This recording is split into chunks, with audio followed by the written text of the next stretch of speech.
Hello, everyone. This is Lee Zephyr here. Um, Here to do another video. Nice little book update, author update, whatever you want to call it. So I know it's been a while since I've done any content on here, did any kind of videos on here. So I wanted to kind of give you guys a bit of an update, wanting to try to get some more content for this channel. Hopefully, here real soon, start being more frequent and consistent with videos and content for you guys.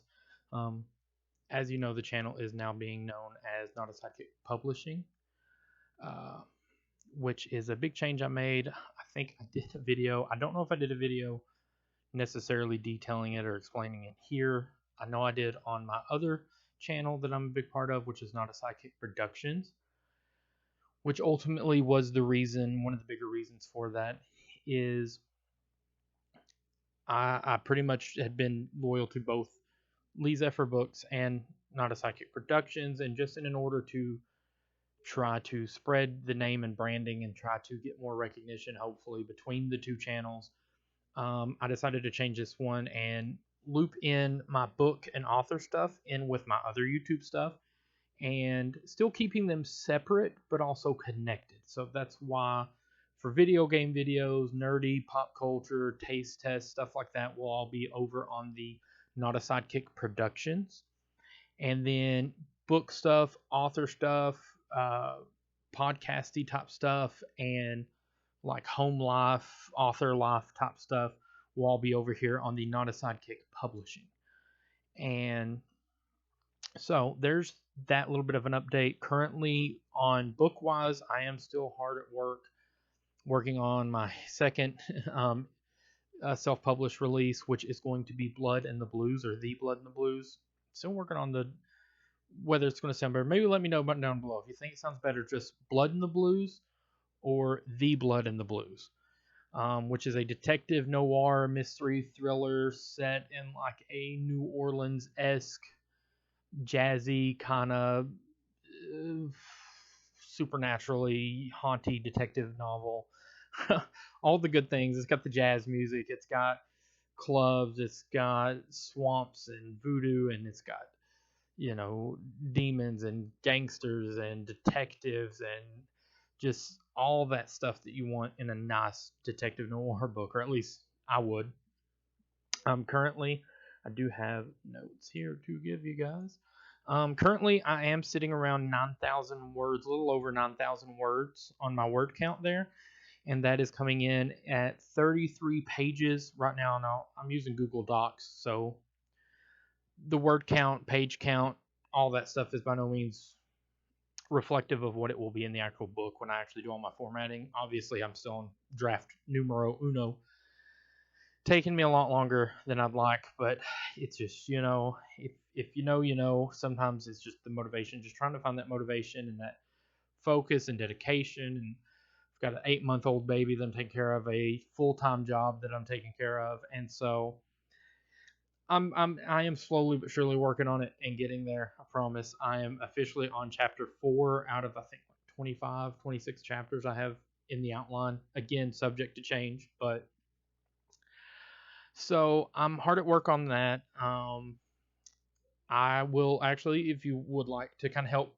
drum up the excitement, I do have a working cover. I don't know. Again, subject to change. Anybody that knows author life or knows, especially being an indie author, self-published author, but I will throw up the cover that I have right now. I actually got it a while back when I first started this project, which has been about a year and a half, I think, since I bought this cover online. I paid for it on one of the like cover purchasing sites for authors and stuff. But I went through a bunch of them, and this was the one that I really just felt spoke to me and the book a little bit to give it that detective noir feel. So hopefully you guys like that. Like I said, it's not. I'm still not 100% sure right now. That is pretty much the photo that I'm using to tell myself and imagine the cover, but anything can change between now and then. Now and finished product, but hopefully you guys do like this shot that I do have of the cover, and hopefully you guys enjoy that. Okay, so aside from being hard at work on Blood and the Blues, I've also been doing a lot of reading. in order to write, and also in a book channel, I do a lot of reading. So I actually am technically reading 3 books. Reading for me right now, I used to love reading as a kid. I used to be big into books, obviously. But now, again, with all the things between writing and parenting and working, and and then having a little bit of downtime for myself and stuff, trying to take chill time and catching up on movies and shows and other pop culture things and spending time with family and friends. It's I'm still learning to manage time management, I guess, for everything. So reading is another thing that I get easily distracted on, and I'm got to get better about staying dedicated and finishing books. I've got 3 books in the past little bit that I've started that I kind of, whenever I do have time to read, I bounce between. And I know it's probably may not be a good habit. I don't know. I've never, usually, I'm not the kind of person to do that, but it's a recent thing. And I don't know if that is because of the time management thing or if it's normal at all. Maybe some of you guys can tell me. But I have been reading. I'd started this one a while back, and this one I've not read in a little bit. Not because it's not good; it's really good so far. Um, this was one that I kind of wanted to read more for me because my own interest in a way is the Star and the Shamrock, which is by, I hope I'm pronouncing this right, Jean Granger. Um, and yeah, it's a really lovely book. It's set during, I believe, World War II, and set in Ireland around the time that everything's going on, and with some Irish immigrants, and with some children whose family, I believe, was in Poland originally, and it dealt with a lot of what I suppose happened a lot during the war with families that were in Nazi-owned countries and stuff, where they would send their kids out of the country to live with relatives or live with people that could take them in to kind of get them out. It was easier to get the kids out, obviously, and smuggle them out and stuff and sneak them out before the atrocities and stuff, or to spare them that. And this deals with a pair of kids that are currently residing with, I believe she's some sort of relative of them that's over in Ireland. But it's really good so far. I am 20%, about 25, about a quarter of the way through that one. And then what ended up happening, my biggest distraction is when I'm working on not my own novels, I try to read books within those genres for inspiration, and also more. I mean, I have many genres that I love. I'm a multi-genre person. Like, I can read moving war drama like that, or the other one that also about a quarter of the way through. All 3 of these, I'm right about a quarter of the way through. So, which is Backyard Starship by J.N. Chaney.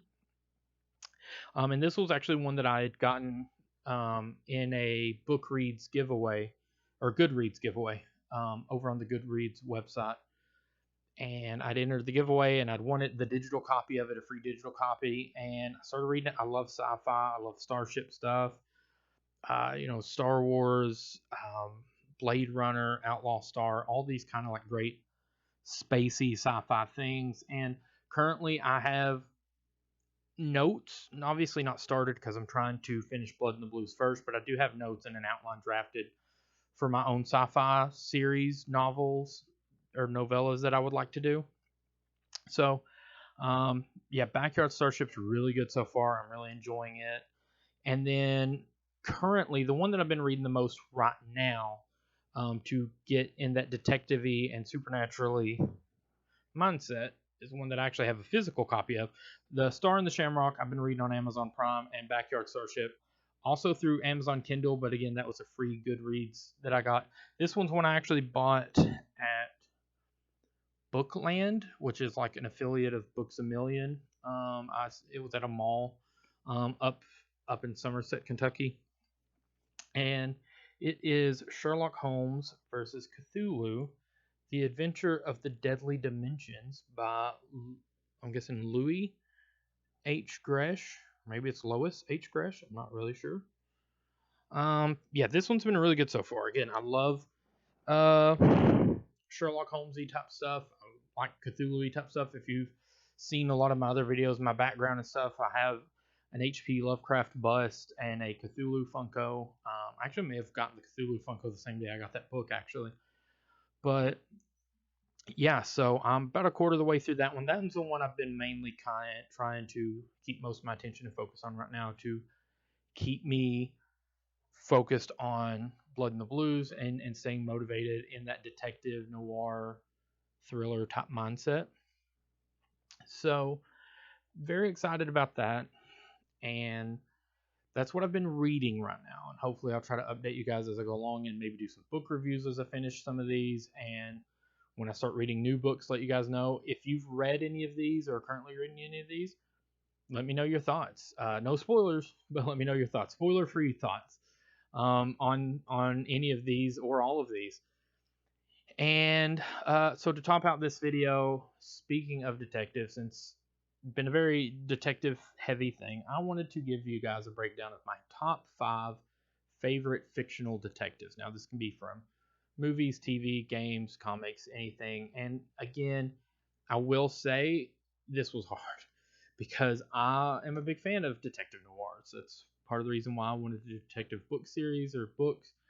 And I love the movies, the games, the shows, the books and comics even. So it was very hard to narrow this down, and this is by no means a reflection. I have tons of other favorites, so just know I could probably do another top 10, top 20, top 30 detectives even. But for today, for this video, I just wanted to kind of narrow it down to a top 5. So I'm going to start with number 5 being my well, I don't want to say least favorite. I hate saying least favorite. Just 5 being the bottom, 1 will be my favorite. What I at this point in time being my favorite detective in fictional parameters. So number 5 is going to be kind of a outside the box one, so I may get some gruff for this, but I put John McClane. So John McClane, as you may know from the Die Hard series, the infamous Die Hard movies with Bruce Willis. Now I know he's not your traditional detective in the sense of like a private eye or even like the Sherlock Holmes type detective, but he is a police detective. He is a senior police detective with the NYPD, so I count it.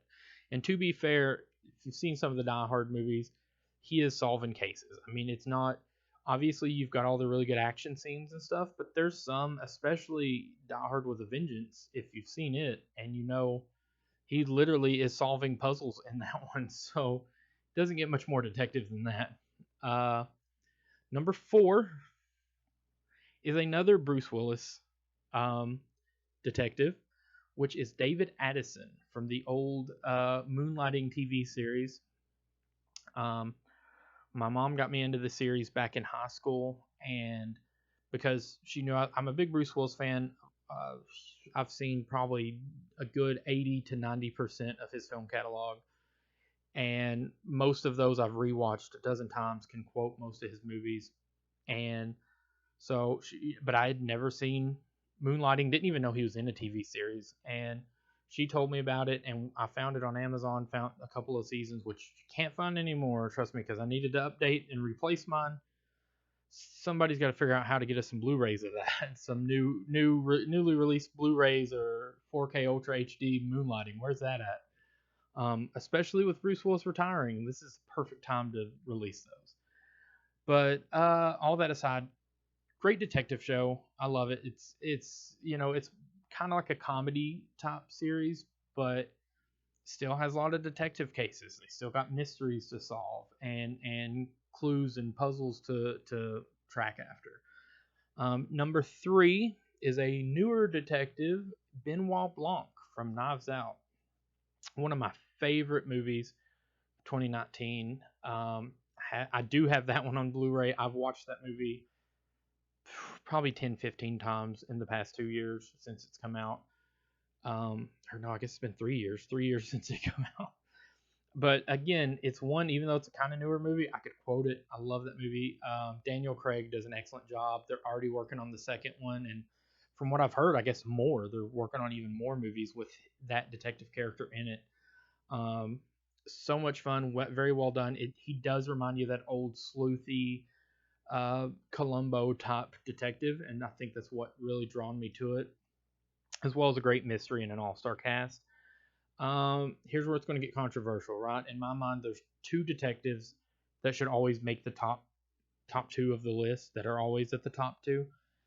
And mine's going to differ slightly from maybe most people's. My number two, I did put Sherlock Holmes. I mean, again, Sherlock is the best. He's one of the best. Cream of the crop. I do believe he should be. Most people will probably have Sherlock as number one, greatest fictional detective, and I would almost agree with that. If it wasn't for my number one, I would definitely agree with that. And honestly, I think it's the margin for difference is just a hair's difference, and for me, it's just a preference thing. Because my number one is Hercule Poirot from the Agatha Christie novels, and it's just something about the way Poirot does his reveals and at the end of each movie and or book. I just like it. I don't know, if to me it feels like he has a bit more theatric and a bit more flair for drama when he does his reveals or does his big epic monologues, to reveal the killers or reveal what he's found out. And that for me just is always kind of what cinches it. Also, and now I'm sure that there have been other stories or novels of Sherlock that I've not read where this is the case. But one thing that I think Poirot has a leg up on Sherlock as well is, at least for me, 9 out of 10 of the Sherlock stories I've read, almost all of them are based around London or around that Englandy area, and there's nothing wrong with that. But I do like that Poirot, it feels like each one of his stories are always taking some different place. You get some traveling with his cases, right? Like, Murder on the Nile's in Egypt, Orient Express, obviously, and like, and even the ABC murders, I think, may take him back to London or to like an Englishy area. I need to reread the ABC murders. It's been a while, but again, I know that there is more traveling kind of with a lot of Poirot stuff, whereas with Sherlock, a lot of his is primarily set in like a pretty common setting. That's not a bad thing. But yeah, so there you go. There's my top 5: John McClane, David Addison, Benoit Blanc, Sherlock Holmes, and Hercule Poirot. That's my top 5 fictional detectives. So thank you guys so much for sticking around for this video and this update. Be sure to like, comment, subscribe, share, and stay tuned for more updates and more information on Blood and the Blues, a Crosby and Martin detective novel.